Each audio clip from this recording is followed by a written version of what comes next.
Hi everyone, my name's Alex. I'm a 21-year-old Amazon and eBay video game reseller, and I'm just doing some Amazon packing right now to send a box off to FBA. And I thought I'd just talk about some reselling stuff while I'm doing it because I don't know, maybe some of you will find it useful. So, yeah, I'm just going to be labeling my products and I'll chat about random reselling stuff with you guys because I know I personally really appreciate that type of content when I'm working. So, okay, first thing first, I need to get all of my Amazon labels, which I've already printed, and get to the first lot of them ready to go. So, yeah, the first stuff I've got is a bunch of DS chargers.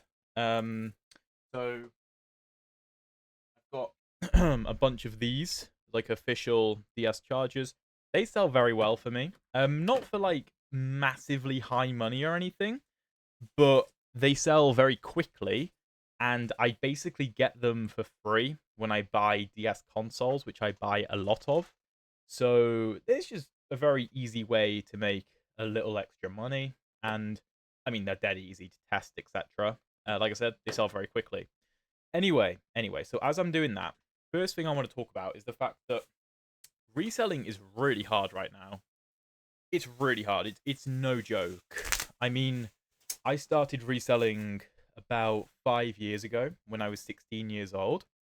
I don't think if I was 16 now, I don't think I could start reselling the way that I did. And there's a few reasons for that. I mean, when I started doing it, 16 years old, I couldn't drive or anything, right?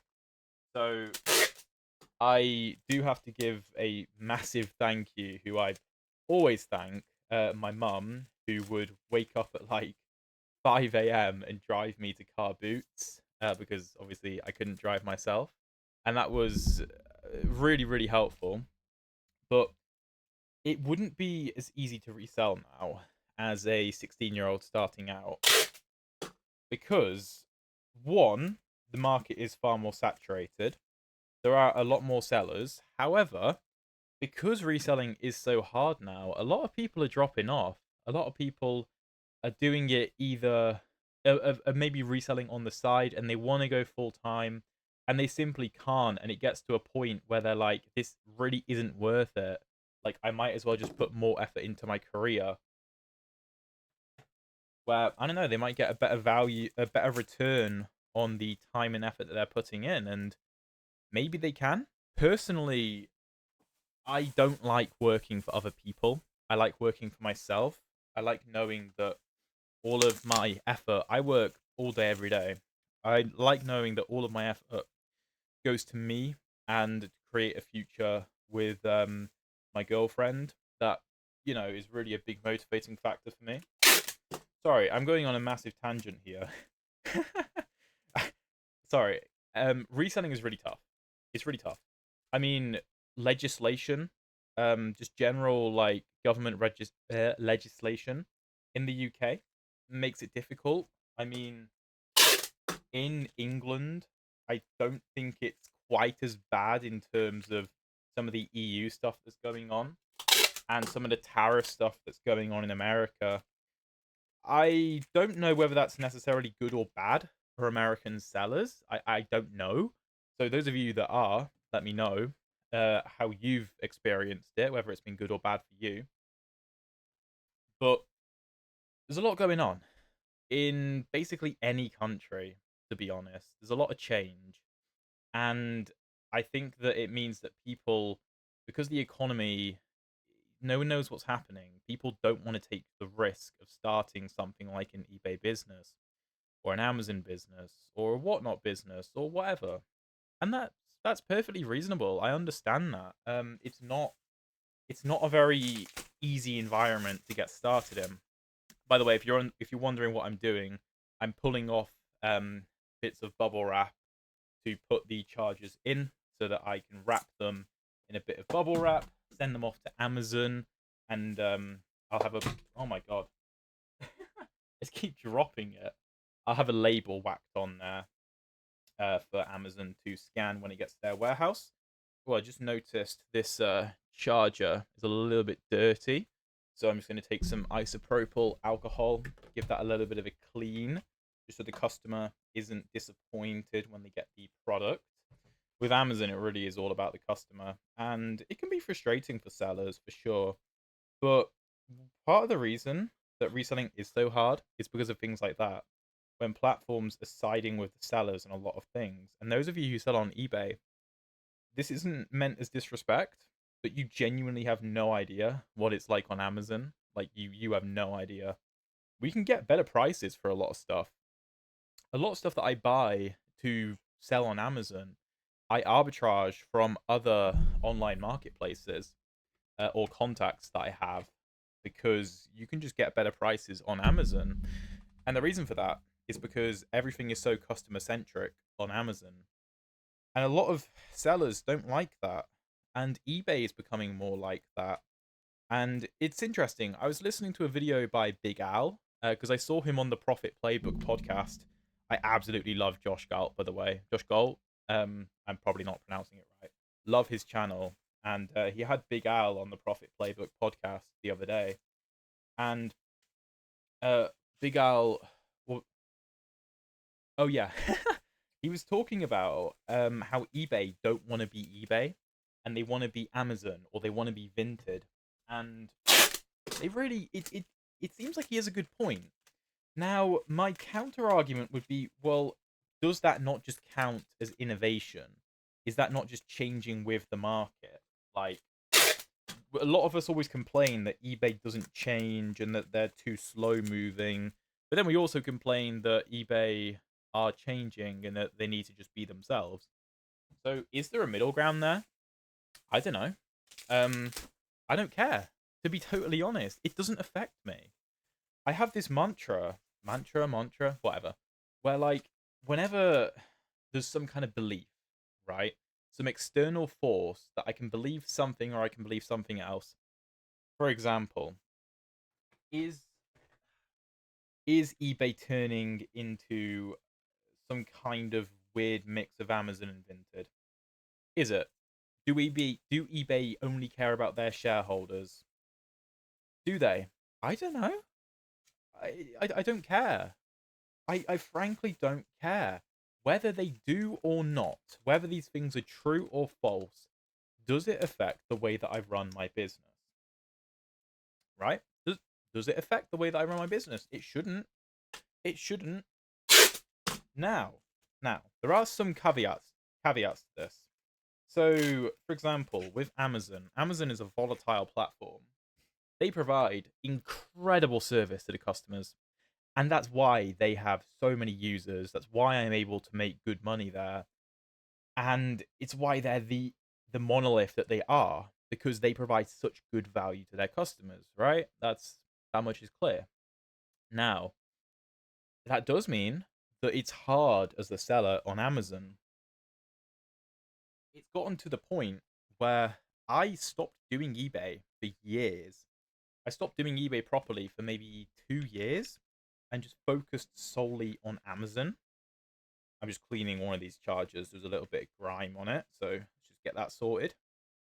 Um, and I've started selling on eBay way more now because if Amazon shut me down for some reason, because they kind of just do that sometimes, I need to have a plan B.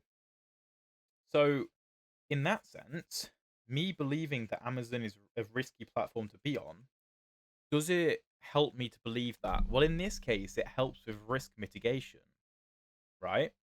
I think that that is very clear that I can't just ignore Amazon being a risky platform to sell on. However, I can also take the other side of the argument where I say, okay, even if Amazon is really hard to sell on, what are people going to do? Are people going to migrate to eBay? Are people going to stop reselling? And this applies to the whole reselling market, in my opinion. People are going to stop reselling. That sucks for them.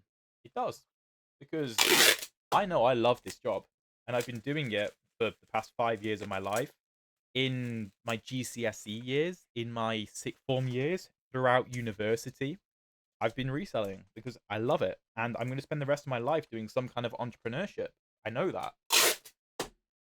And some people are going to lose the chance to do that now because the market is volatile and they're getting out. But what does that mean? Well, it means there's less competition. It means there's less competition. So, are we going to complain about it, or are we going to do something? And by do something, I do not mean go, oh, we need to form a workers' union and attack eBay because we actually own the eBay platform because we're the sellers. I do understand that sentiment. If we could form some kind of workers' union, I don't know. I'm not really normally for unionism, but like, and we'd be like, okay, eBay, these fees are getting a bit ridiculous. Can we turn them back a bit, please? Otherwise, we're all going to go to Vinted or something. Yeah, that'd be cool. That'd be cool. Sure. Is that the best use of my time, though? I don't think so. I don't think so. If someone else wants to organize that, go for it. I'm going to keep reselling, though. And I'm going to keep focusing on making money. And if I stop making money because the market changes, I'm going to change with the market. And it's not going to be comfortable, necessarily. Starting eBay back up again was tough. It's not been an easy process. Because eBay is not an easy platform. None of the platforms are easy, and they're only getting harder. But there are things we can do. There are things we can do. And the first big point that I want to talk about in this video is over-delivering for the customer. And firstly, I'm actually going to explain how a lot of eBay people operate and how I have previously operated and why those people are going to lose. So, I actually had an interaction this morning on eBay with a buyer who messaged me about a car part that I sell. I actually have about 30 of them left in stock. I've sold 5 of them. It's like a 60 quid car part thing.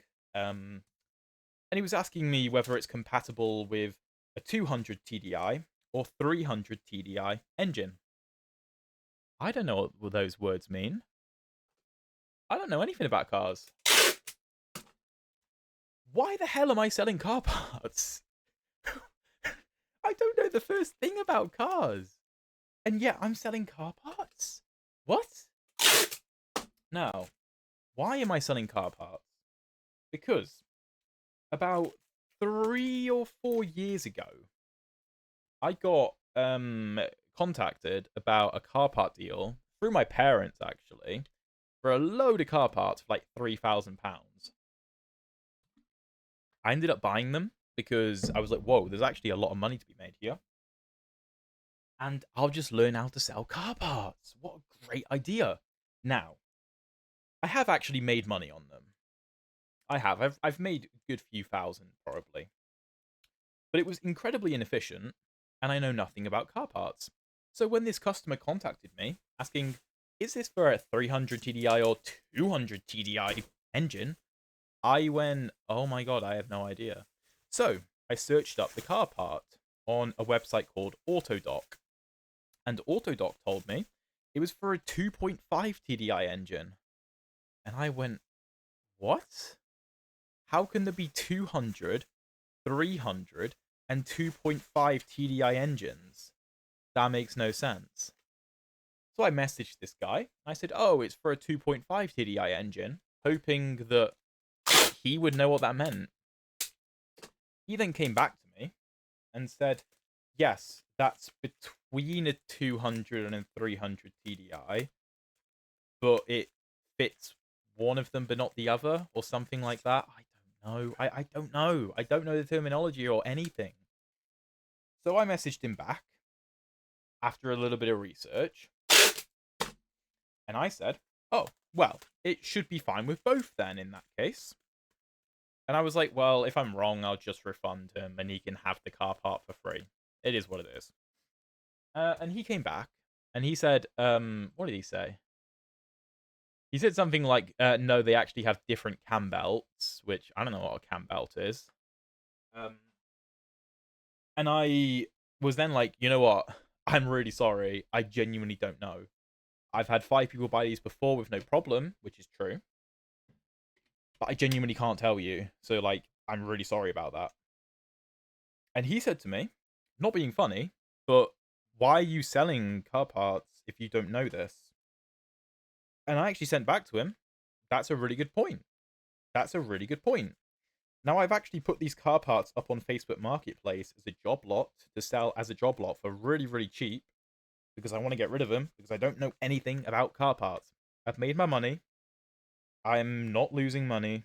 That's not a problem. I don't care about the money. I just want to get rid of them because I specialize in video games. That's what I know. That's what I love. So, what is that a good example of? It's a good example of an uneducated seller who's got no idea what they're doing, which is, I hate to say it, a lot of people who are selling on eBay or on Vinted, they've got no clue. And the problem is that that's not sustainable.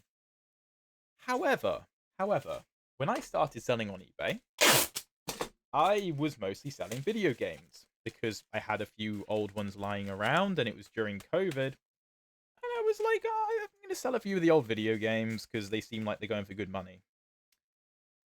Now, I've been playing video games all my life.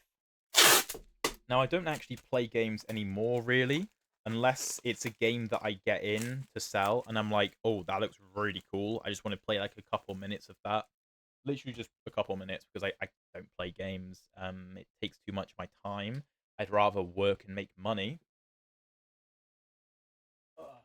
Or, spend time with my girlfriend. That is also a very good use of time. Um, and then I learned more along the way, though, with that.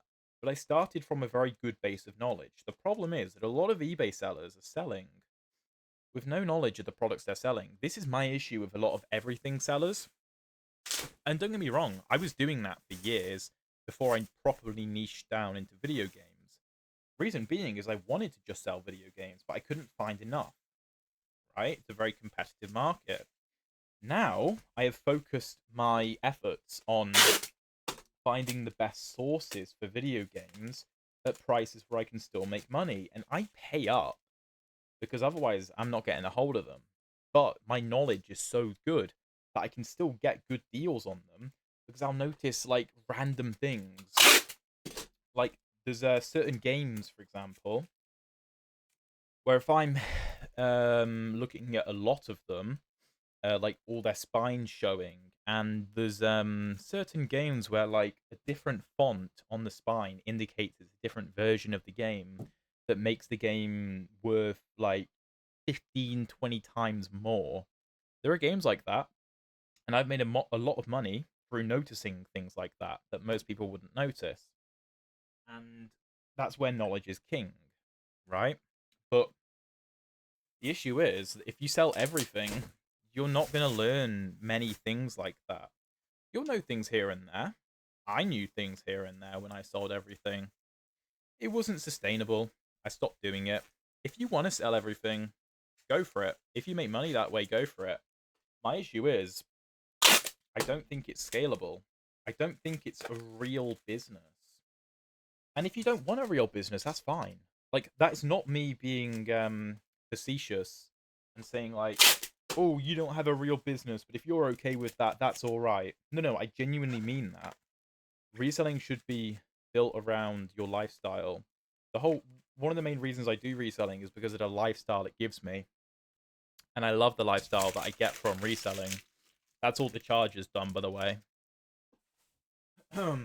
But yeah, if you just want to resell because it's a part-time thing, it's like a more of a hobby, whatever, that's cool. That's cool. That's fine. But I want to build a business personally, and those are the people that are going to dominate the market. Now I'm listing up some Halo games. I've actually played this game myself with one of my best friends, the Halo Master Chief Collection. Probably about 5 years ago. We played through all of it online with each other, and those are some of my best memories of playing Xbox, honestly. Yeah, so the market because of the different kind of rules that platforms like eBay are implementing now, it's becoming so much harder to sell. And what that is doing is it's pushing out a lot of the casuals. It's pushing out a lot of the casual sellers because they're not niched down and they don't have the knowledge. And as fees go up, and this isn't just eBay's fault, this is most platforms. Like I when I started selling on eBay again, having been solely Amazon before, I was looking at some of the videos and whatnot of people complaining about eBay fees, and I came over and I was like, oh my god, what are you guys complaining about? Amazon fees are so high compared to what you're paying, and I'm going to dominate this now, and I'm trying to dominate it in the niches that I sell in. Um, for example, wow, I just got a couple of really nice sales on eBay for 60 quid all in for the Sims collections, two collections of Sims, because I built like listings for them with like the base game and a load of expansion packs because I they're not worth much by themselves, but because I put them to the side when I buy in job lots, I then put them together. And that's because I have the knowledge. And I also, because I'm niched down, I get so much similar inventory in that with the duds, I can put them together into certain lots and then make good money from them. Power of niching. Again, it depends whether you want like a big business type thing or whether you want to just do it as like a lifestyle hobby thing, a little bit of extra money, that's fine. So, the point is that I wasn't over delivering for that car parts customer. I wasn't good enough at that. With video games, I can over deliver. So, for example, I'm selling this DS console, right? The white DS console. Now, I have a white stylus to go with it because I buy them in bulk. I also am including a free game. I'm including a free game in it. I also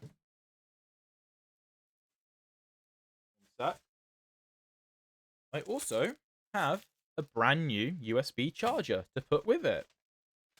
Now, the only reason that it's profitable for me to include all those things is because I buy lots of DSs, I get lots of DS games, so the games that are worth less than 10 quid, I can bundle up. And the customer doesn't know that I'm going to include that.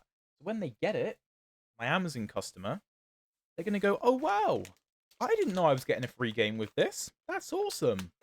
Even if it's like a £5 game, that doesn't matter. They just want the free game. They're happy with the free game. I also have all the kit to clean them properly. I have the isopropyl alcohol. I have things like the spray duster. Like, I've got all the equipment to make sure they're cleaned well and they are presented to the customer nicely.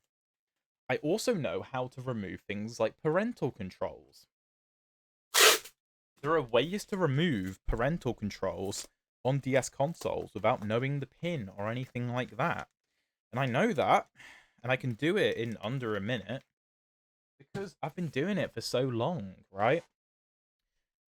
You know I've bought DS consoles before that people have listed for a good bit less than what they're worth because there's parental lock on it. That doesn't mean anything to me. I'll pay what I normally pay for them, even if it's got a parental lock, because I know how to get rid of them, right? That's the power of niching down. And then for this, again, another white DS, it didn't have a stylus with it. So I went and got a brand new stylus from my drawer over on the other side of the room because I order them in bulk. And it's profitable because I do a lot of the same thing. Okay, what's another example of over delivering for the customer? Well, another is being willing to take less money for certain items. So what do I mean by that? So, for example, it's okay, let me rephrase it.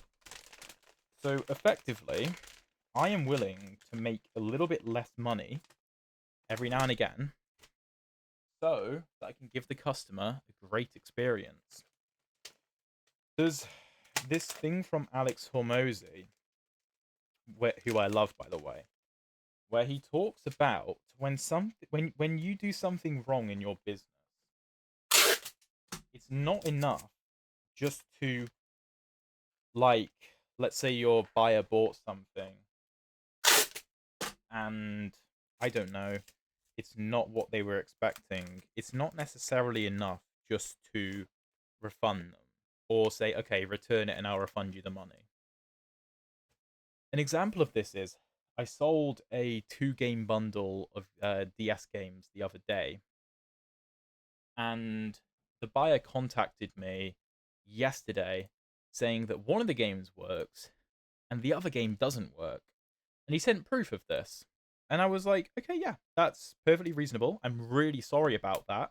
These games were complete in their cases, by the way, and with the manuals. I was like, okay, how does this sound to you? I will refund you half of the cost of the order, right? It was like $11.99. I was like, I'll refund you £6. You keep the game, like the faulty game. You keep the case and the manual for it, right? And you can order a cartridge only copy for like what, £4 or something, and then just replace that with the faulty cartridge, right? And my buyer was very happy with that. I've probably saved him a couple of quid overall, right? Because I knew that if I was gonna tell him, you know what, return that one game, then I'll give you £6 back. If I was to make him go through that hassle, that would be a pretty bad customer experience, in my opinion, right? And you wouldn't want to buy from them again. As a customer, you don't expect everything to be perfect all the time from whoever you're buying, particularly a small business. You don't expect it, right? But when they do make a mistake, you expect them to try their best to fix it for you. And that buyer left me really, really good feedback, like a really nicely written feedback, because they could see that I was genuinely trying my best to fix the problem for them and being willing to kind of lose a bit of money, right?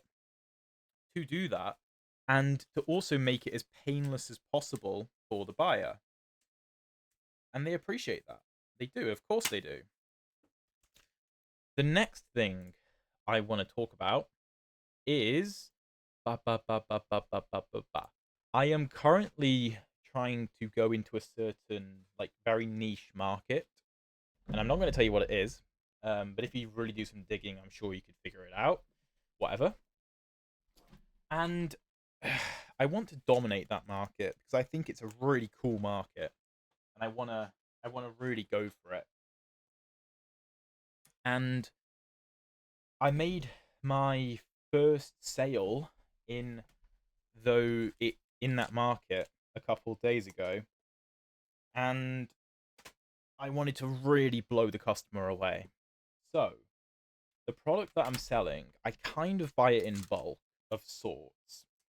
And with the items that I get, a lot of them are um worth like above 20 quid or like below 5 quid or somewhere in the middle.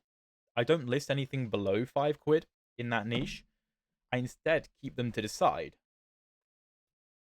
By the way, this game that I'm sending, you might say, oh, Alex, there's a big crack in the front and the back is cracked. Yeah, that's why I'm selling it as disc only. The customer, when they buy this, think they're getting just the disc. No, I'm going to over deliver. This has got the manual inside as well. It's got the case and the manual, which are a little bit beat up, which is why I'm not selling it as case and manual included. I'm selling it as disc only. But when the customer opens that, they're going to go, oh, I thought that I was just getting the disc. I'm getting the whole thing. It's a little bit beat up, but I got a discount because I just bought the disc because it's lower priced, right? So again, trying to over deliver. But anyway, sorry. Back to the point. I'm all over the place. All over the place. Oh, I've done something wrong there. Whatever. Not a big deal. Yeah, so with this niche, right? what I'm doing is whenever I sell a card, I'm including a lower value one with the item, like one that I haven't listed by itself because it's not worth that much. But when the customer gets it, they're gonna open it up. They're gonna get the item they ordered. They're gonna get another item for free, and they're gonna get a little coupon that says, "Thank you so much for buying from me and supporting my small business. Here is a free item for you to enjoy alongside the one you ordered. And here's the kicker. And here's a 20% off coupon for any future orders you may have." Now, if I were to only send the extra item, I don't think it would work quite as well. If I were only to send the coupon, I don't think it would work quite as well. I think if you include both and really blow them away, this is something that I've been trying to implement from Josh Galt, then I think I can really try to dominate that niche, right? I'm really excited for it. I really, really am. And for example, with this 3DS console, not only am I including a stylus and a free game, I'm also including an SD card for free, which they don't know they're getting, but they're going to get it. And hopefully that kind of thing as well will also decrease the returns that I get, because the customer can go, they've actually put in a lot of effort here.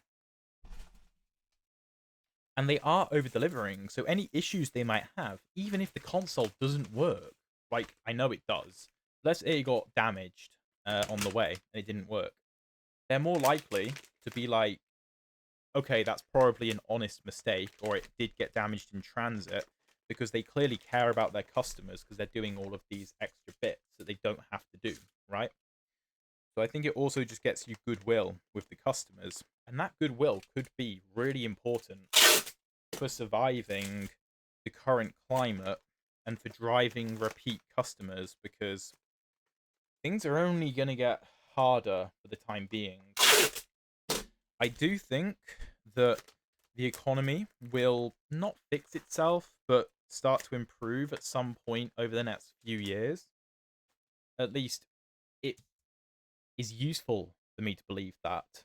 It's not useful for me to think it's going to get worse and worse, because I need optimism to want to continue with this and continue putting everything I have into this business, right? So, yeah, over deliver for your customers, drive repeat customers, and survive. Even if it gets, even if it takes some of your profit, that's okay. You just need you can afford to lose a little bit of profit if your volume increases, right? You can afford that.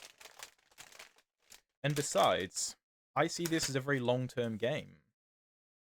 Reselling is not something that I'm doing until I find something else to do. I will happily do this for years and years and years. Now, does that mean that I'm not going to diversify? So, same with Amazon and eBay, right? I do have to acknowledge changes in the market. I'm not going to moan, but I'm going to acknowledge them. So with reselling getting harder, I am also putting effort into YouTube channels. So this is my first reselling video on this channel. Now, I'm not expecting to make any major money off of this. This is, again, a long-term play. I'm just going to make random-ass videos when I feel like it, talking about reselling, and hopefully it helps some people, and hopefully it drives some goodwill, because I'm over-delivering for my YouTube audience. I hope. That's the idea, anyway. And it's the diversification method. I also have another YouTube channel on just over 14,000 subscribers. It's just a method of diversification. Having your hand in different pies. Or fingers in different pies. It can only be a good thing. Also, next item. This is really cool. This game looks absolutely awesome. I've sold it so many times before. And it sells for good money. It sells for good money. So yeah, that's that. Also, the final thing I want to talk about is... Wait, how have I just forgotten it? is multi-quantity items. Multi-quantity items. I know everyone bangs on about multi-quantity items, and you're thinking, Alex, I don't want to do retail arbitrage and make like zero, like, I don't know, a 20% profit margin just to do multi-quantity items. I hear you. I hear you. Multi-quantity items, though, doesn't necessarily mean that you're going to be working with like zero profit margin. It depends how you acquire the inventory, right? It depends. So a lot of my sales on eBay come from a lot of my multi-quantity items that I sell on eBay come from like accessories to consoles that I'm selling. So for example, chargers. I sell a lot of good chargers because I get them with the consoles. I replace them with brand new ones, but then, collectors are buying on eBay and they might want the original, right? So I sell that there and I get loads of them and I sell them as multi quantity and people buy them. Or like console cases people like to buy as well. And multi quantity items are great because you put in a little bit of work and you get endless reward. Just keeps going and going and going. And if you have a consistent supply of those multi-quantity items, it's just a little bit of effort for like free money for a long time. Kind of.